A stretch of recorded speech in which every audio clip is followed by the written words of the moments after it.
જય માતાજી મિત્રો, આરકે ઓનલાઈન એકેડમીમાં તમારું સ્વાગત છે. આજે આપણે શીખીશું તમારું જે મીટર કનેક્શન છે તેનું નામ કેવી રીતે સુધારવું. મીન્સ કે જૂના ઓનર હોય અને નવા ઓનરનું નામ કેવી રીતે લાવવું.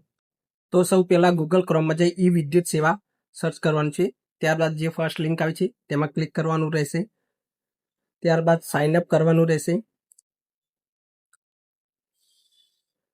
અહીં સાઇન અપ પર ક્લિક કર્યા બાદ તમારે જે ડિટેલ્સ જરૂર પડે છે, જેમ કે તમારે યુજીવીસીએલ, ડીજીવીસીએલ, પીજીવીસીએલ કે એમજીવીસીએલ જે પણ લાગતું હોય તે સિલેક્શન કરવાનું રહેશે. ત્યારબાદ તમારો મોબાઈલ નંબર, ત્યારબાદ તમારો પાસવર્ડ, ફરીથી રીટાઈપ પાસવર્ડ કરવાનું રહેશે. ત્યારબાદ તમારું જે પણ મેલ આઈડી હોય એ નાખવાનું રહેશે અને સાઇન અપ કરવાનું રહેશે.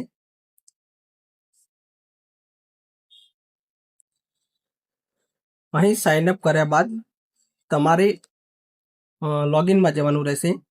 લોગિનમાં જાઓ ત્યારે જે પણ તમારું ડેસ્કટોપ લાગતું હોય, જેમ કે યુજીવીસીએલ, એમજીવીસીએલ, ડીજીવીસીએલ જે પણ લાગતું હોય તે સિલેક્શન કરવાનું રહેશે, મોબાઈલ નંબર અને ત્યારબાદ લોગિન કરવાનું રહેશે.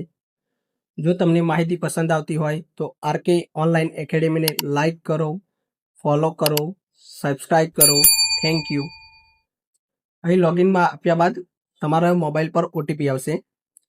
તે ઓટીપી વેરીફાઈ કરી સબમિટ કરવાનું રહેશે.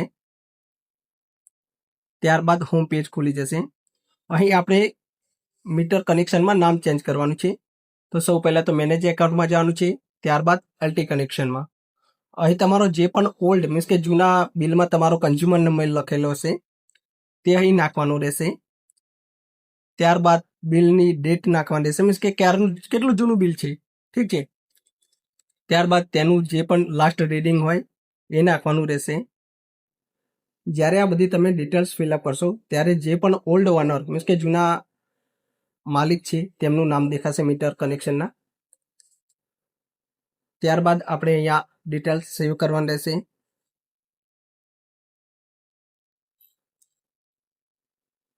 ડિટેલ સેવ કરતાં તમારી પ્રોફાઇલ અપડેટ થઈ ગઈ એવો મેસેજ આવશે. Consumer account successfully attach with profile, એટલે પ્રોફાઇલ તમારી અપડેટ થઈ ચૂકી છે મીન્સ. ત્યારબાદ ફરીથી એલટી નેમ ચેન્જમાં જવાનું રહેશે.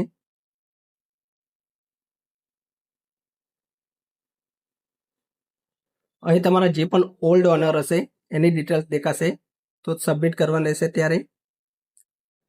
જ્યારે આપણે સબમિટ કરીશું ત્યારે કન્ઝ્યુમર નંબર, કેટેગરી, નામ, ક્લાસ એ બધું જે તમારા જૂના ઓનર હશે તેમનું દેખાશે. ત્યારબાદ જે તમારે નવું ચેન્જ કરવાનું છે, કે જે પણ તમારે નવા ઓનરનું નામ નાખવાનું રહેશે, તેમનું જે આધાર કાર્ડ પ્રમાણે નામ હોય તે નાખવાનું રહેશે. ત્યારબાદ રીઝન, કે કેમ નામ બદલવું છે.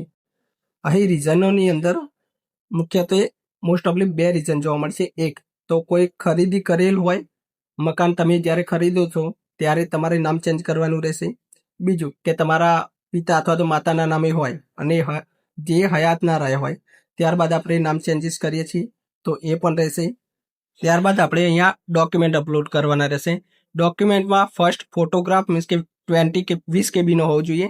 બીજું સિગ્નેચર એ પણ 20 કેબીની હોવી જોઈએ. આઈડી પ્રૂફમાં તમે આધાર કાર્ડ, ચૂંટણી કાર્ડ કોઈ પણ ડોક્યુમેન્ટ નાખી શકો છો.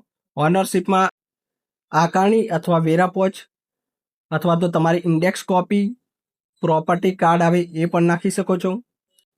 અને જો તમે ભાગીદારીમાં કોઈ પ્રોપર્ટી ખરીદેલ છે તો તમારે અહીંયા સ્ટેમ્પ કરાવવું પડશે, જે નોટરી કરાવીને તમે અપલોડ કરી શકો છો. ત્યારબાદ સ્કેન ડોક્યુમેન્ટ કરવાનું રહેશે, જે ઓટો સ્કેન થયા પછી તમારે સબમિટ કરવાનું રહેશે. ત્યારબાદ જે પણ તમારે પેમેન્ટ આવે છે એ પે કરવાનું રહેશે. અહીં એક એપ્લિકેશન નંબર દેખાય છે જે તમારે નોટ કરી રાખવાનો રહેશે, કેમ કે આગળ તમારે એની જરૂર પડશે.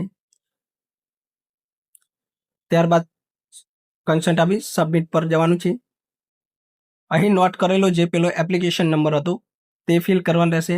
ત્યારબાદ કેપ્ચા અને પે નાવ. અહીંયા કન્ટિન્યુ. અહીં તમને પેમેન્ટના ઘણા ઓપ્શન મળી રહેશે, જેમ કે જીપે, ફોનપે અથવા તો ક્રેડિટ કાર્ડનો ઓપ્શન પણ મળી રહેશે. તો અહીં પેમેન્ટ કર્યા બાદ તમારી એપ્લિકેશન પૂર્ણ થાય છે. તો જો તમને વિડીયો પસંદ આવ્યો તો લાઈક કરો, ફોલો કરો, સબસ્ક્રાઈબ કરો. Thank you.